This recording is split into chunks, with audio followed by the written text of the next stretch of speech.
Bien, bonjour à tous. Bon, donc nous allons clore cette session qui est consacrée à la fin de vie des chevaux en la considérant sous un angle qui va vous sembler, enfin, qui est un peu inattendu, peut-être même incongru pour certains dans la filière cheval, qui est celui des pertes et gaspillages alimentaires dans les filières de production, puisqu'on est dans une filière où, très clairement, la valorisation des animaux en boucherie n'est pas ou n'est plus, avec l'évolution des temps, un objectif, on va dire, important, en tout cas majeur. Cette présentation a été préparée avec Jean-Luc Cadoré au titre du groupe filière équine de l'INRA et Barbara Rödling-Schoffer qui, en fait, encadre cette étude au niveau de l'INRA, comme je vais l'exposer après. Alors, cette présentation va se décomposer en deux parties, enfin comporte deux parties. Une première sur le contexte, c'est-à-dire les pertes et gaspillages en tant que problématique au niveau mondial. Et puis la seconde partie sera dédiée à la filière équine, pourquoi le cheval et comment le cheval. Donc, peut-être quelques définitions qui sont ici empruntées à la FAO, et il y a quelques nuances qui existent. En fait, les pertes et gaspillages alimentaires correspondent en fait à de la nourriture qui a été initialement destinée à la consommation humaine, mais qui est finalement retirée de la chaîne alimentaire pour différentes raisons. Et donc, on considère que c'est une perte et un gaspillage, y compris en cas de réutilisation, pour des usages divers, et notamment l'alimentation animale, mais pas seulement l'engrais, etc.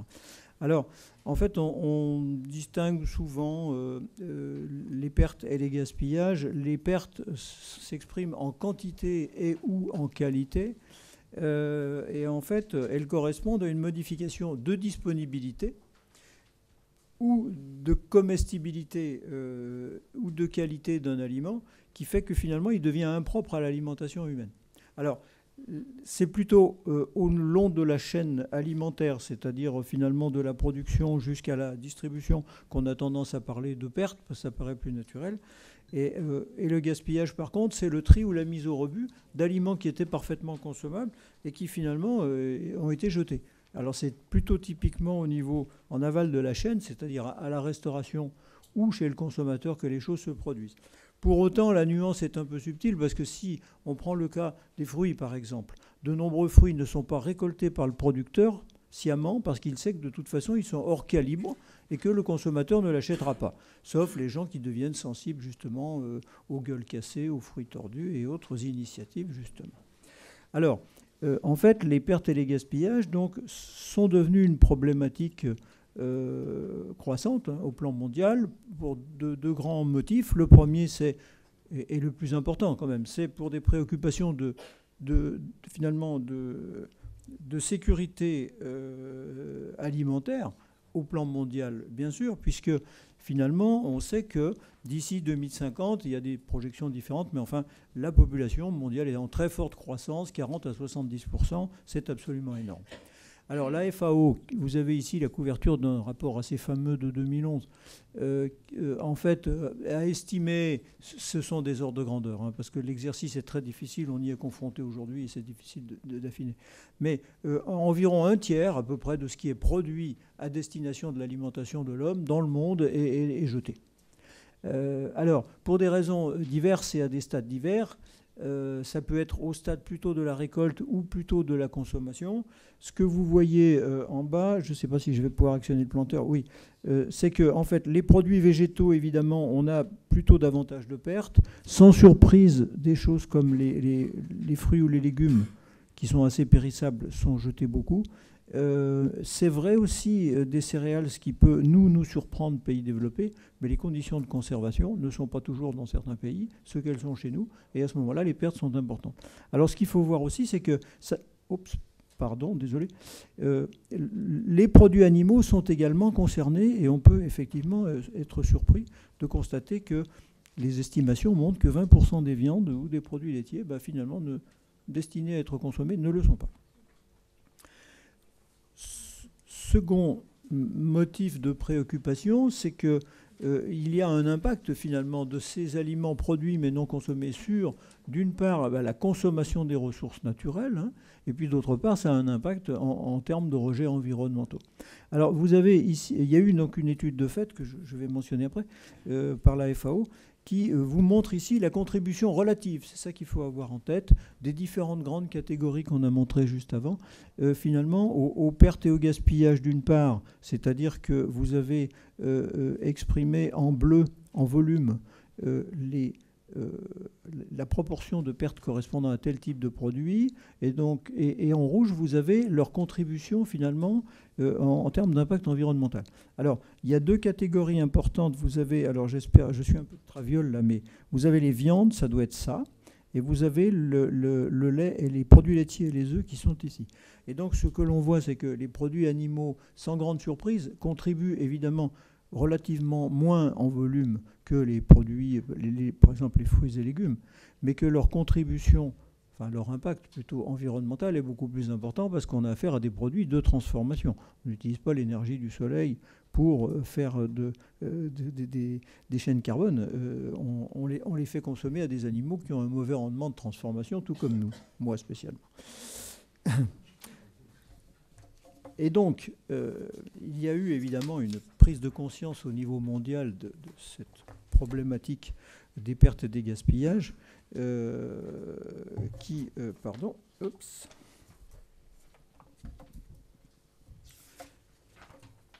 Ah, voilà, j'en avais loupé une, je vous prie de m'excuser. Et donc, il y a eu, oui, une prise de conscience au niveau mondial. Et ici, ne sont recensés que quelques exemples. Mais la FAO, bien sûr, et logiquement, a été une des premières instances internationales à s'en saisir, avec, comme je l'ai mentionné tout à l'heure, un rapport de 2011 dont j'ai affiché la couverture qui portait sur, bien sûr, les pertes et gaspillages dans le monde, avec des débuts d'évaluation. Il en a résulté une initiative destinée, en 2011, destinée à finalement essayer de réduire un peu ces pertes avec un objectif très ambitieux. Ils affichaient 1,3 milliard de tonnes, ce qui est l'estimation globale des pertes. Bon, bien entendu, on n'est jamais à zéro. Et ensuite, il y a eu donc un rapport sur l'empreinte environnementale. J'en ai cité quelques résultats. Et un autre rapport aussi plus récent, dans un contexte plus global de système alimentaire durable. C'est-à-dire qu'on ne s'intéresse pas seulement à la production aux pertes, enfin et au gaspillage, mais aussi à la composition du régime et éventuellement un rééquilibrage vers, sans surprise, moins de produits animaux, plus de produits végétaux, des choses comme ça. Voilà. Au niveau de l'Union européenne, il y a eu également des initiatives. La Commission s'est déjà saisie de cela avec une stratégie qui a été mise en place et qui finalement avait pour but de réduire de moitié les pertes et gaspillages en 2025. Dans le cadre des travaux, de ce que met en place la Commission, il y a eu notamment un projet qu'on va évoquer tout à l'heure parce que l'étude qu'on présente là s'inscrit un peu dedans, c'est le projet Fusions qui finalement porte sur l'amélioration un peu enfin la réduction des gaspillages. Et puis le Parlement européen avait décrété 2014 comme étant l'année européenne de lutte contre le gaspillage alimentaire. Si on prend le niveau national, il y a eu plein d'initiatives dans plein de pays. Au Royaume-Uni, beaucoup, je ne détaille pas. En France, c'est le ministère de l'Agriculture qui, en 2013, a mis en place finalement un programme de lutte contre le gaspillage alimentaire avec un objectif de réduction de moitié, là encore. Et on peut citer récemment, puisque ça date du 15 avril, la semaine dernière, le rapport de Guillaume Garot au Premier ministre sur justement les mesures recommandées avec la distribution, etc. Et donc c'est quand même un sujet qui est, on va dire, d'actualité. Et donc, c'est dans ce contexte que finalement, il a semblé opportun aux directions scientifiques alimentation et agriculture de l'INRA de se pencher sur cette question et finalement de faire travailler sur ce sujet, au moins essayer de les définir et de les quantifier mieux dans les filières de production. Donc, le contexte et le périmètre de l'étude, c'est une... Oui. Oh. Veuillez m'excuser, oui, bien sûr. C'est vrai qu'on a un peu de travers, c'est pas super confortable. En fait, cela s'inscrit dans le projet européen que j'ai évoqué juste avant. Finalement, il s'agit de s'intéresser à ce qui se passe entre la fin de la production et la distribution, puisque toutes les pertes à la production, il y en aura toujours. C'est un peu compliqué et on rentre dans la notion de productivité. Et plus en aval, chez le consommateur, il y a déjà eu beaucoup d'études de fait et on a quand même des idées, au moins des échantillonnages sur les pertes à ce stade. Et donc c'est plutôt dans la chaîne finalement qui va de l'enlèvement, de la récolte ou de l'enlèvement quand il s'agit d'animaux, jusque finalement à la distribution. Ce sont les groupes filières de l'INRA qui ont été saisis de ce travail. Et ce sont des groupes qui sont organisés donc soit par filière, par exemple vigne et vin, bon, voilà, soit par groupe de filières, volailles, fruits et légumes, où là il y a plusieurs espèces. Dans le cas du groupe filière équine, formellement il y a les ânes, mais enfin c'est quand même essentiellement le cheval. Voilà. Et donc en fait il y a eu un choix de filières les plus représentatives pour essayer de qualifier les pertes et les gaspillages et de les quantifier. Donc les objectifs, c'est effectivement dans les différentes filières, quelle idée se fait-on des pertes et des gaspillages? Et dans les fruits et légumes, la notion de calibre, d'acceptabilité par le consommateur est très importante. Elle l'est moins chez le porc, enfin encore que la proportion de gras. Et chez le cheval, on est dans une problématique très différente, comme on va le voir. Et donc il faut essayer de quantifier un petit peu tout ça, d'identifier les facteurs responsables pour voir si on a des effets de levier, quelles pistes de recherche, bien sûr, pour essayer justement de réduire. Et donc, il y a eu un large panel de filières retenues, végétales, animales, et le cas échéant, quand il y avait plusieurs espèces, ou produits, des choix qui ont été faits. Donc là, on va maintenant passer à la seconde partie, c'est le cas de la filière équine, hein, avec donc, finalement, c'est en lien avec la fin de vie des chevaux. Alors, pourquoi le cheval, me direz-vous, dans une étude pareille, puisque c'est vrai que c'est un cheval, c'est un animal qu'on utilise plus qu'on ne le mange, bon, certes. Pour autant, dans donc, le choix des différentes filières que nous avons fait, nous avons voulu considérer spécifiquement deux cas particuliers, deux viandes qui sont marginales, enfin on va dire en termes de consommation, mais qui présente un intérêt, c'est la poule de réforme et le cheval. Alors c'est une version révisée du pâté d'alouette et de cheval. En fait, pourquoi les avoir choisis? Parce que dans les deux cas, il s'agit de coproduits par rapport à une utilisation principale des animaux, qui est la production d'œufs chez la poule pondeuse, et qui est finalement l'animal athlète, plutôt chez le cheval, sauf le cas particulier des poulains des races de trait, et comme vous le voyez, décidément. Alors, comme vous le voyez dans la partie haute du tableau qui est ici, si on considère les usages, les destinations, y compris l'export en vif pour la boucherie, finalement, vous avez 20% qui correspond à du poulain qui est exporté, et la finalité première, quand même, puisqu'il n'y a que 2% de chevaux qui font réellement du trait, c'est quand même la viande. Et dans tous les autres cas, on est effectivement sur un coproduit potentiel au moins sur pied, finalement avec les chevaux de réforme, y compris d'ailleurs les juments de trait. Et donc l'autre caractéristique de ces deux viandes que nous avons considérées, c'est qu'il y a un impact très fort des débats sociétaux sur l'abattage ou non. Dans le cas des poules pondeuses, par exemple, rapidement, il faut savoir que vous avez des pays dans lesquels elles peuvent ne pas être abattues, mais elles sont gazées, enfin elles sont euthanasiées, parce qu'elles sont sensibles aux fractures, compte tenu de la production des coquilles, etc. Et que, par contre, et donc ça se traduisait par des non-consommations, des destructions, mais qu'on a maintenant une autre demande sociétale qui est inverse, et qui est de dire halte aux pertes et au gaspillage, il faut les consommer, et donc il y a des initiatives, par exemple en Suisse, pour refaire consommer de la poule au pot.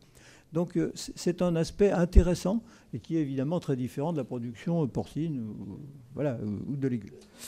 Et puis, ce sont évidemment des viandes qui sont toutes les deux assez peu adaptées à l'évolution des modes de consommation, au sens où elles sont de moins en moins connues. Voilà. Et du coup, tout ça les rend très dépendantes, finalement, des marchés, des échanges internationaux, soit dans le sens de l'export pour valoriser les pondeuses, qui se valorisent très bien, mais parce qu'il y a encore des gens en Afrique de l'Ouest qui sont satisfaits de ce produit, ou pour l'importation dans le cas du cheval, parce que c'est la situation paradoxale que l'on va voir. Si vous regardez les quelques chiffres, ce sont des données de 2013. Si vous prenez la consommation des Français, on dit elle est faible, mais bon, le chiffre n'est pas anodin. Elle est assurée en apparence essentiellement par de l'importation alors que nous avons sur place un gisement qui est estimé là. Ce sont des calculs qu'on peut rediscuter, on en verra le détail tout à l'heure. C'est une estimation de ce qui est sur pied, y compris poulain. Alors, on a essayé de voir quels étaient les freins et les leviers à la consommation de la viande. Bon, ici, dans le cas du cheval exclusivement, il y a différentes catégories. Bon, on les a répartis, c'est un petit peu arbitraire, mais on a ici déjà, alors vous voyez, le jaune, orange, rouge, c'est moins, vert clair, vert foncé, plus. Bon, déjà, la première diapositive, quand même pas top. On s'aperçoit que si on commence par la perception de la viande par le consommateur, bon, c'est une viande qui est de plus en plus méconnue. Un ménage sur 7 seulement en achetait il y a quelques années, je ne sais pas où ça en est. D'autre part, comme ça vous a été dit, on consomme de la viande rouge et on en produit entre guillemets pas forcément assez, ou en tout cas on n'en abat pas assez, c'est clair. Et on ne consomme pas de viande rosée alors qu'on la produit et qu'il faut qu'on trouve des marchés dehors. Les attentes sociétales maintenant, c'est un aspect très important chez le cheval. C'est l'espèce la plus concernée. Bon, d'abord, on peut faire le constat qu'il y a eu des campagnes anti-abattage. En 2009, la Fondation BB a financé l'enquête femme. Pardon. Et aujourd'hui encore Oui, aujourd'hui encore, oui. Alors, je citais celle-là parce que dans le métro, il y avait le nom du petit cheval, j'ai oublié son nom, avec le couteau à côté. Enfin, c'était marquant quand même. Hein. Moi, ça m'avait... Voilà. Bon, ensuite, un autre aspect tout aussi important, je trouve, le second point, le second double moins. C'est la relation affective bien compréhensible entre le cavalier et sa monture, qui crée un lien qui fait que, très franchement, on peut comprendre qu'on n'ait pas envie d'envoyer à l'abattoir et qu'on veuille le garder jusqu'à la fin. Puis plus globalement, on l'avait bien relevé pendant la prospective équine, il y a une évolution quand même de l'image du cheval qui est perçue quand même de plus en plus comme plus animal de compagnie quand même que produit agricole. Et que même si on n'est pas encore dans le scénario d'Igard extrême, mais quand même on y va. Voilà. Et puis des contraintes sanitaires aussi, et c'est loin d'être anodin, on les redétaillera, c'est l'absence d'AMM pour certains médicaments d'usage courant chez le cheval est quasi indispensable. On le redétaillera après, je n'y reviens pas trop. Aussi, un point qu'on a noté, alors... Interbev pourra peut-être répondre, parce que j'ai jamais eu la réponse à ma question, mais dans le rapport qui a été fait par l'Ifremer sur l'abattage, enfin commandité par l'Ifremer, il semble que depuis Tchernobyl, il y a une non-valorisation du 5e quartier en grande partie.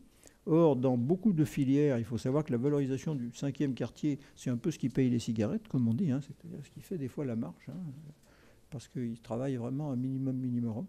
Voilà, et puis aussi quand même des défauts d'identification, comme on l'a expliqué, qui finalement empêchent parfois l'abattage. C'est un problème. Alors, si on continue, donc, alors on a un peu de vert ici. En ce qui concerne les aspects économiques, bon, d'abord, on peut faire la remarque que, contrairement à la poule de réforme à 15 centimes du kilo vif, quoi qu'on en dise, un cheval sur pied, sauf s'il a 40 ans et qu'il est cachéxique, mais a quand même une certaine valeur carcasse potentielle. Voilà. Que d'autre part, ça peut paraître curieux de le mettre en double plus vert, mais c'est une incitation finalement à l'abattage et du coup à la consommation, c'est que l'euthanasie et surtout l'équarrissage sont quand même globalement très chers par rapport aux autres filières animales. C'est très important. Et sinon, le coût d'abattage reste quand même relativement élevé par rapport on va dire, aux gros bovins. Voilà. Et que c'est une viande qui n'est pas une viande économique, c'est quand même une viande chère, de grande qualité, mais une viande quand même relativement chère. Voilà. Et puis, au dernier point, ma contrainte logistique et industrielle, ça a été exposé aussi. Et il y a quand même une utilisation majoritaire d'abattoirs gros bovins, pas toujours bien équipés. Effectivement, on n'est pas dans des abattoirs spécialisés comme en volaille, en porc. Voilà. Alors, quand même un zoom sur 3 freins majeurs qui sont en amont de la consommation de viande de cheval et même en amont de l'abattage parfois. Bon, c'est, comme je le disais, l'absence d'AMM, bien sûr, chez certains médicaments et notamment la phénylbutazone. Et comme vous le savez, c'est un retrait définitif pour un motif sanitaire de la chaîne alimentaire à vie, quoi. Même si l'animal formellement n'en prenait qu'une fois dans sa vie, 30 ans après, il est encore considéré comme. Alors, c'est la stratégie de protection de l'Union européenne, enfin des pays développés en général. Bon, n'est-ce pas un peu, enfin, dispose-t-on, la question est simplement posée, mais d'une garantie équivalente sur toutes les carcasses de viande rouge que nous consommons, puisque c'est essentiellement de l'importé que nous consommons, qu'il n'est pas certain qu'il y ait un contrôle sur toutes les carcasses et qu'on ait la finesse de détection pour le faire. Voilà, bon, enfin c'est un constat. Secondo, la dimension affective extrêmement importante, ben, en fait, donc c'est le retrait volontaire qui a été évoqué aussi. À ce jour, on ne peut pas revenir dessus. Alors on pourrait dire, bah, le propriétaire, après tout, la propriété c'est l'usus et l'abusus. Si je ne peux pas faire ce que je veux de ce que j'ai acheté, c'est le monde à l'envers.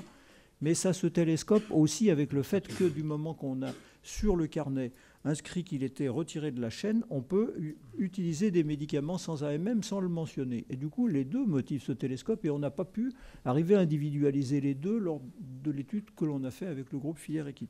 Donc c'est un vrai sujet de préoccupation. Et puis, troisième point, la pression sociétale qui est quand même très réelle en France. Alors, effectivement, bon, j'ai déjà cité la campagne de 2009. Bon, il y en a d'autres peut-être un peu moins marquantes, mais...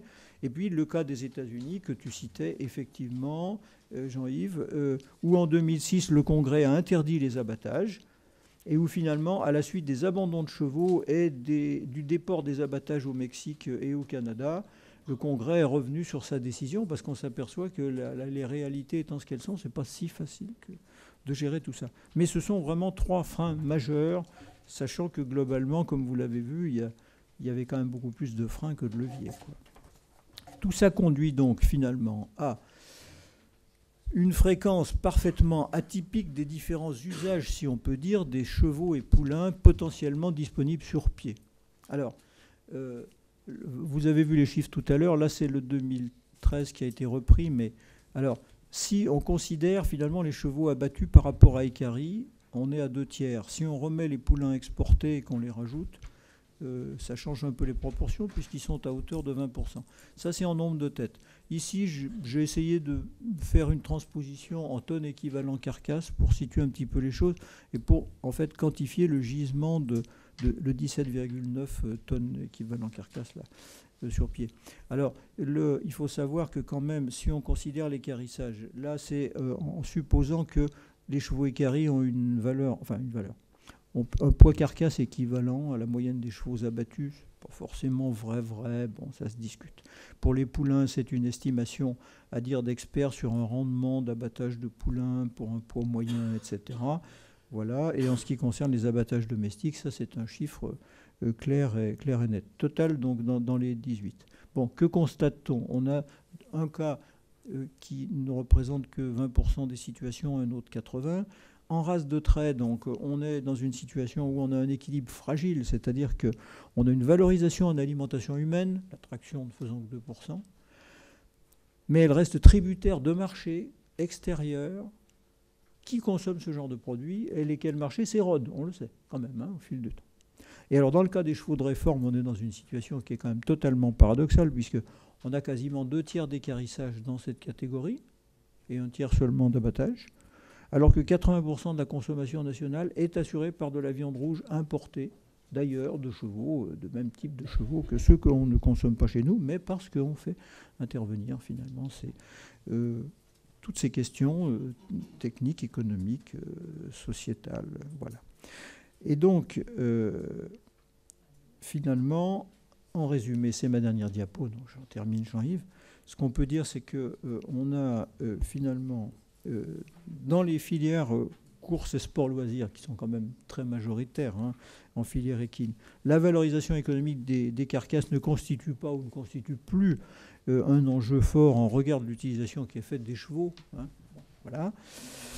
L'enjeu économique est pourtant non négligeable quand on regarde les chiffres, carcasse, abattage, équarrissage, euthanasie. Bon.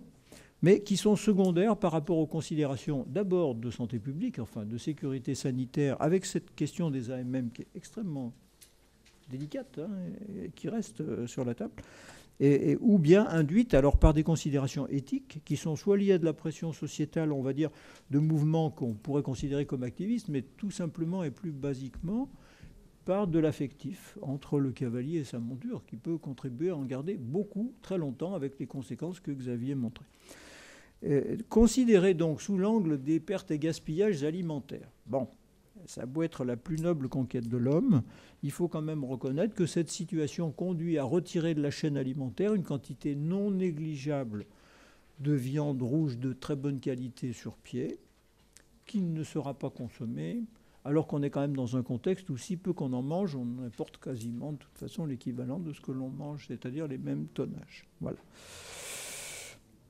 Et dans le cas des races de trait, par contre, alors la situation est complètement différente, c'est-à-dire qu'on a une valorisation de poulains en boucherie qui est finalement cruciale pour le maintien du cheptel, hein, on le sait, économiquement parlant, hein, du cheptel reproducteur, mais qui reste dépendante de l'existence de marchés export, de gens qui, eux, mangent ce genre de produits, alors que nous ne les mangeons pas. Donc une situation, finalement, où l'adéquation entre ce qui est produit et ce qui est consommé ou demandé ou accepté est en déphasage. Voilà ce qu'on pouvait dire de cette filière complètement atypique et finalement très intéressante. Je n'ai pas le temps de vous parler de la poule pondeuse, mais c'est un vrai sujet aussi en soi qui a été passionnant à traiter également.